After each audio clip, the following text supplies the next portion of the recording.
ನಮಸ್ಕಾರ ಸ್ನೇಹಿತರೆ, 60 ವರ್ಷ ಮೇಲ್ಪಟ್ಟಂತಹ ಹಿರಿಯರಿಗೆ ಪ್ರತಿ ತಿಂಗಳು ಕೂಡ 2,000 ರೂಪಾಯಿ ಸಿಗ್ತಾ ಇದೆ. ಈಗ ನಿಮಗೆ ಪಿಂಚಣಿ ಹಣ ಅನ್ನುವಂಥದ್ದು ಸಿಗುತ್ತೆ ಅಲ್ವಾ, ಅದ್ರ ಬಗ್ಗೆ ಕೂಡ ನಾನು ಮಾತನಾಡ್ತಾ ಇರಬಹುದು. ಆದರೆ ನಿಮಗೆ ಪಿಂಚಣಿ ಹಣ ಅನ್ನುವಂಥದ್ದು ಜಮಾ ಆಗ್ತಾ ಇಲ್ವಂತೆ. ಹಿಂದಿನ ತಿಂಗಳಾಗಿರಲಿ, 2 ತಿಂಗಳದಾಗಿರಲಿ, ಮತ್ತು ಮಧ್ಯೆ ಮಧ್ಯೆ ಒಂದೊಂದು ತಿಂಗಳ ಪಿಂಚಣಿ ಹಣ ಅನ್ನುವಂಥದ್ದು ಇನ್ನೂ ಕೂಡ ಬಾಕಿ ಇದೆ.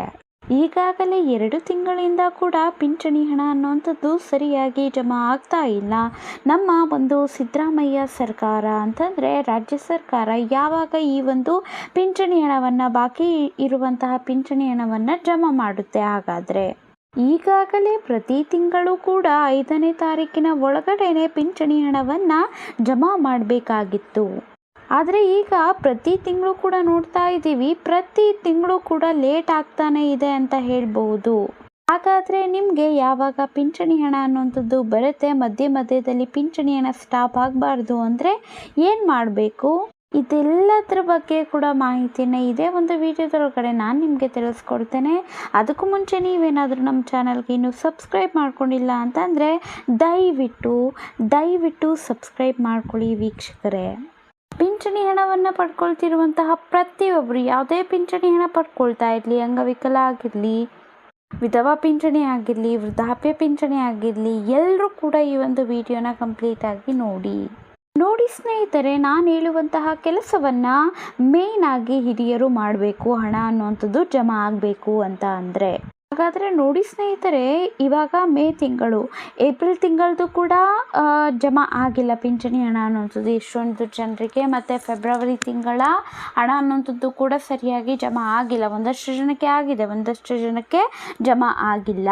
ಅದರ ಜೊತೆಗೆ ನಾವು ಪಕ್ಕದಲ್ಲಿ ನೋಡ್ತಾ ಇರಬಹುದು, ಗೃಹಲಕ್ಷ್ಮಿ ಆಗಿರಬಹುದು, ಶಕ್ತಿ ಯೋಜನೆ ಆಗಿರಬಹುದು, ಈ ಎಲ್ಲ ಯೋಜನೆಗಳು ಏನು ಅಂತಂದರೆ ತಾತ್ಕಾಲಿಕ ಯೋಜನೆಗಳು, ಗ್ಯಾರಂಟಿ ಯೋಜನೆಗಳೆಲ್ಲ ಕೂಡ ತಾತ್ಕಾಲಿಕ ಯೋಜನೆಗಳು. ಆದರೆ ಈ ಒಂದು ಪಿಂಚಣಿ ಹಣ ಏನು ಕೊಡ್ತಾ ಇದ್ದಾರೆ ಅಲ್ವಾ, ಅದು ಶಾಶ್ವತ. ಯಾವುದೇ ಸರ್ಕಾರ ಬಂದಿರಲಿ, JDS ಆಗಿರಲಿ, BJP ಆಗಿರಲಿ ಅಥವಾ ಕಾಂಗ್ರೆಸ್ ಆಗಿರಲಿ, ಯಾವುದೇ ಬಂದರೂ ಕೂಡ ಪಿಂಚಣಿ ಹಣವನ್ನು ಕೊಡಲೇಬೇಕಾಗಿ ಇರುತ್ತೆ.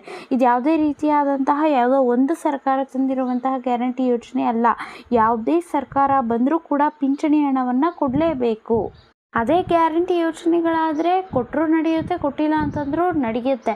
ಆದರೆ ಇವಾಗ ಭರವಸೆಯನ್ನು ಕೊಟ್ಟು ಕೇಳಿ, ಇವಾಗ ಭರವಸೆಯನ್ನು ಕೊಟ್ಟಿದ್ದಾರೆ, ನಾವು ಕೊಡ್ತೀವಿ ಅಂತ ಅಂದಮೇಲೆ ಕೊಡಬೇಕು. ಆದರೆ ಈ ಒಂದು ಪಿಂಚಣಿ ಹಣ ಏನಿದೆ ಅಲ್ವಾ, ಕೊಡಲೇಬೇಕು ಪ್ರತಿ ತಿಂಗಳು ಕೂಡ.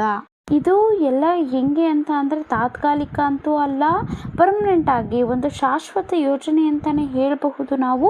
ಯಾರ್ಯಾರೆಲ್ಲ ಅರ್ಹರು ಇದ್ದಾರೆ ಅಲ್ವ ಪಿಂಚಣಿ ಹಣವನ್ನು ಪಡ್ಕೊಳ್ಳೋದಕ್ಕೆ, ಅವ್ರಿಗೆಲ್ಲರಿಗೂ ಕೂಡ ಪಿಂಚಣಿ ಹಣವನ್ನು ಕೊಡಲೇಬೇಕಾಗಿರುತ್ತೆ.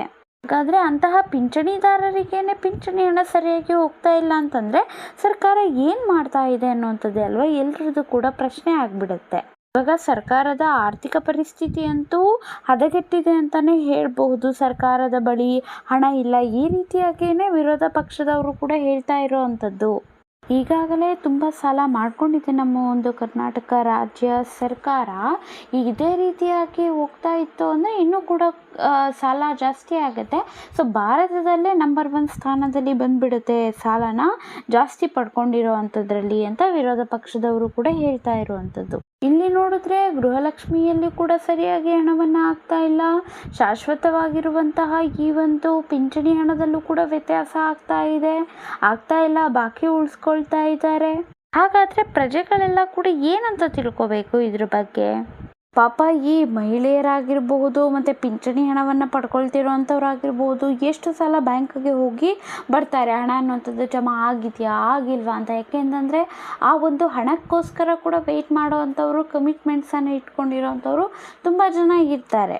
ಆದರೆ ಇವಾಗ ಸರ್ಕಾರ ಆಶ್ವಾಸನೆಯನ್ನು ಕೊಟ್ಟಿರೋವಂಥದ್ದು ಏನು ಅಂತಂದರೆ, ಯಾರಿಗೆಲ್ಲ ಪಿಂಚಣಿ ಹಣ ಇನ್ನೂ ಜಮಾ ಮಾಡಿಲ್ಲ ಅಲ್ವಾ, ಬಾಕಿ ಇದೆ ಅಲ್ವಾ, ಮಾರ್ಚ್ದಾಗಿರ್ಬೋದು, ಏಪ್ರಿಲ್ದಾಗಿರ್ಬೋದು, ಎಲ್ಲ ಕೂಡ ಈ ಒಂದು ಮೇ ತಿಂಗಳಲ್ಲಿನೇ ಕೊಡ್ತೀವಿ ಅಂತ ಆಶ್ವಾಸನೆಯನ್ನು ಕೊಟ್ಟಿರೋವಂಥದ್ದು.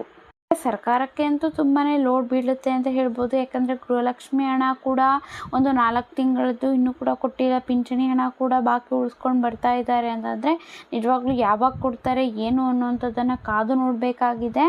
ಸೊ ನಿಮ್ಮ ಅನಿಸಿಕೆ ಏನು ಅನಿಸುತ್ತೆ ಅನ್ನುವಂಥದ್ದನ್ನು ಕೂಡ ತಿಳಿಸಿ ಅಂತ ಹೇಳ್ತೇನೆ. ಮತ್ತು ಸಬ್ಸ್ಕ್ರೈಬ್ ಮಾಡ್ಕೊಳ್ಳೋದನ್ನು ಪ್ಲೀಸ್ ಮರಿಬೇಡಿ ಯಾರು ಕೂಡ.